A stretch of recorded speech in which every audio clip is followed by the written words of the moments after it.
بسم اللہ الرحمن الرحیم۔ عزیزان گرامی قدر، انسان اپنی زندگی میں مال کماتا ہے اور خرچ کرتا ہے۔ اللہ تعالیٰ نے اس کے لیے مال کمانے کے حلال ذرائع بتائے ہیں، حرام ذرائع سے منع فرمایا ہے۔ اور جب وہ مال اپنا حلال طریقے سے کما لیتا ہے تو ایک بندہ مومن اس کے خرچ کرنے میں قطعاً آزاد نہیں ہے، کلی طور پر آزاد نہیں ہے۔ اللہ تعالیٰ نے اس کو خرچ کرنے کے حوالے سے بھی ایک روڈ میپ دیا ہے، ایک ترجیحی لسٹ عطا فرمائی ہے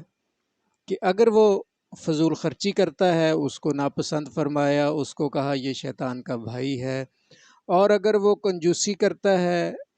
نہ اپنے اوپر خرچ کرتا ہے، نہ رشتہ داروں کے اوپر، نہ حقداروں کا حق ادا کرتا ہے جو اللہ نے مقرر کیا ہے، تو اس کو بھی مذموم قرار دیا، اس کی بھی مذمت کی اور اس کو بھی ناپسندیدہ قرار دیا۔ اور پھر جب وہ فوت ہو جائے تو اس کی وراثت کیسے تقسیم ہوگی، اس کا اللہ تعالیٰ نے پورے کا پورا ایک ہر رشتے کا حصہ جس کا بنتا ہے، بیٹے ہوں بیٹیاں ہوں، بیٹے بیٹیاں نہ ہوں، پھر باقی وارثوں کو کتنا ملے گا، والدین کو کتنا ملے گا، بیوی کو کتنا ملے گا، اگر والدین بھی نہ ہوں، اگر بیٹے اور بیٹیاں بھی نہ ہوں تو پھر جو واقعی رشتہ دار وارث ہیں، دور کے رشتہ دار، ان کو کتنا ملے گا۔ یہ اللہ تعالیٰ نے واضح طور پر احکامات دیے۔ اس سے پہلے اللہ تعالیٰ نے مومنوں کو یہ نصیحت کی تھی کہ تم فوت ہونے سے پہلے وصیت کرو، یعنی ابھی حصے مقرر نہیں ہوئے تھے، وصیت سے متعلق تھا کہ، اور اس سے متعلق تاکید یہ تھی کہ تم نے وصیت اس طرح کرنی ہے کہ لوگوں کو ان کا حق مل جائے۔ لیکن جب اللہ تعالیٰ نے حصے بیان فرما دیے تو پھر کل جائیداد کے لیے وصیت کرنے کا حق بندے سے لے لیا گیا۔ اب اس کو حق ہے کہ اگر وہ وصیت کرنا چاہتا ہے تو اپنی جائیداد کے 1/3 حصے تک کی وصیت کر سکتا ہے، لیکن یہ وصیت وہ اس نیت سے نہیں کرے گا کہ کسی ایک بیٹے کو زیادہ نوازنا چاہے، یعنی جن کو پہلے ہی وراثت میں حصہ ملنے والا ہے ان کے حق میں وصیت نہیں کرے گا۔ یہ وصیت ان لوگوں کے حق میں ہے جو سوسائٹی میں، خاندان میں غریب ہیں، مسکین ہیں، یتامہ ہیں، ان کی مدد کرنے کے لیے اللہ نے یہ رکھی ہے، یا پھر رفاع عامہ کے کاموں کے لیے 1/3 رکھا ہے۔ تو جب بھی کوئی فوت ہو جائے تو اگر اس نے کوئی وصیت کی ہے یا اس پر کوئی قرض ہے تو حکم ہے، تاکیدی حکم ہے کہ پہلے اس کی جائیداد میں سے، اس کی وراثت میں سے وہ قرض ادا کیا جائے، اور قرض ادا کرنے کے بعد اگر اس نے کوئی وصیت کی ہے تو اس وصیت کو پورا کیا جائے۔ وصیت کا کتنا حق ہے؟ کل جائیداد کے بارے میں وصیت کرنے کا حق نہیں ہے، اور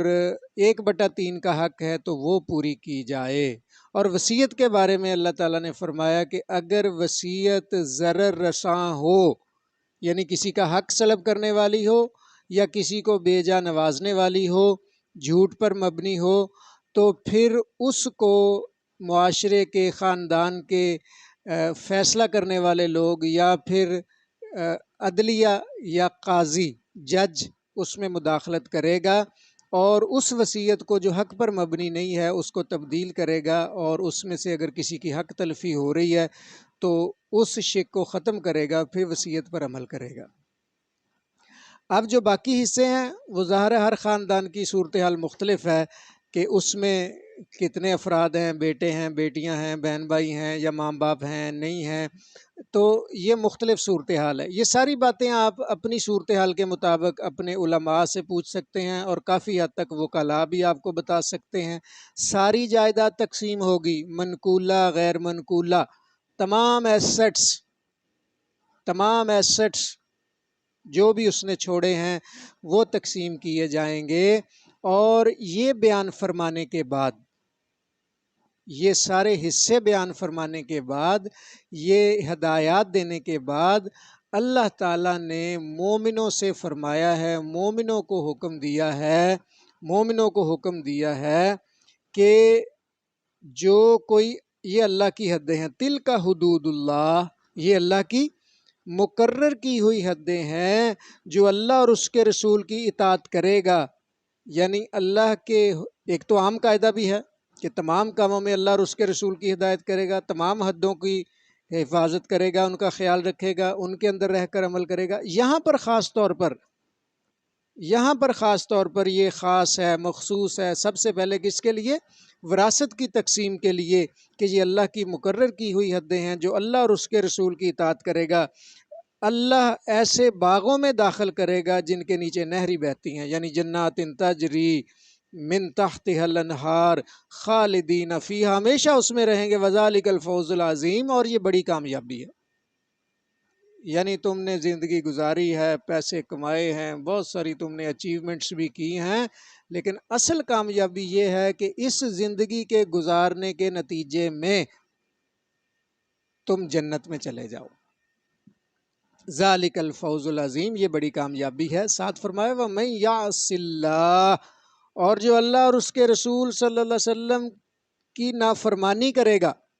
وَيَتَعَدَّ حُدُودَهُ، اور اس کی مقرر کی ہوئی حدوں سے تجاوز کرے گا۔ وراثت تقسیم کرنے کے لیے جن جن کا حق بنتا ہے ان کو محروم کرے گا، ان کو نوازنے کی کوشش کرے گا۔ جن کا حق نہیں بنتا، جن کا حق اللہ نے مقرر نہیں کیا، اپنی حد سے تجاوز کرے گا، کسی بیٹے کو جائیداد سے محروم کرے گا، کسی بیٹی کو محروم کرے گا، مختلف طریقوں سے، تو جو اللہ کی اس مقرر کی حدوں سے تجاوز کر جائے گا اسے اللہ آگ میں ڈالے گا، جس میں وہ ہمیشہ رہے گا،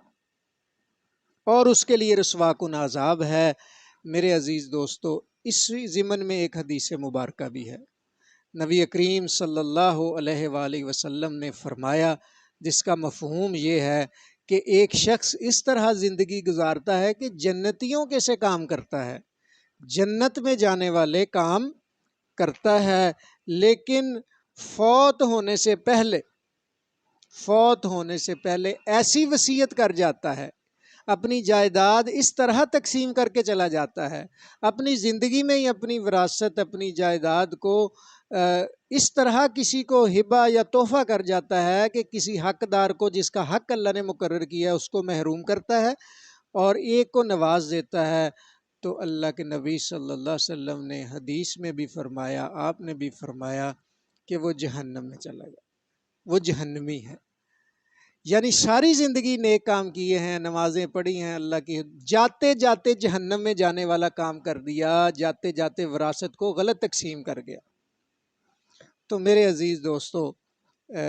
یہ بڑا ہمارا المیہ ہے ہماری سوسائٹی کا کہ ہم اس سے، دولت ہے، ظاہر ہے، فتنہ ہے، آزمائش ہے، جیسے بھی حالات ہوں، آپ کا بیٹا کو بڑا فرما بردار ہے، کو کم فرما بردار ہے، کو نافرمان ہے، کوئی اور رشتہ جس کو آپ کی وراثت میں سے حصہ جا سکتا ہے، اس کے ساتھ آپ کے تعلقات اچھے ہیں نہیں اچھے ہیں، اس کا سلوک، اس کا بولنا چالنا آپ کے ساتھ ہے یا نہیں ہے، آپ کسی کو بھی اس حق سے محروم کر کے جو اللہ نے اسے دیا ہے، اپنی عاقبت کو خراب نہ کریں۔ یہ چند روزہ زندگی تھی جو آپ نے گزار لی، آپ کے بچوں کی بھی چند روزہ زندگی ہے، انہوں نے بھی گزار کے اس دنیا سے چلے جانا ہے۔ جاتے جاتے اپنی زندگی کو جہنم کے راستے پر، اپنے انجام کو جہنم کے راستے پر اختتام پذیر نہ کریں، اللہ کی حدوں کی پاسداری کریں۔ اللہ سے دعا ہے کہ اللہ تعالی ہمیں عدل پر قائم ہونے کی توفیق عطا فرمائے۔ بہت شکریہ جی، السلام علیکم ورحمۃ اللہ۔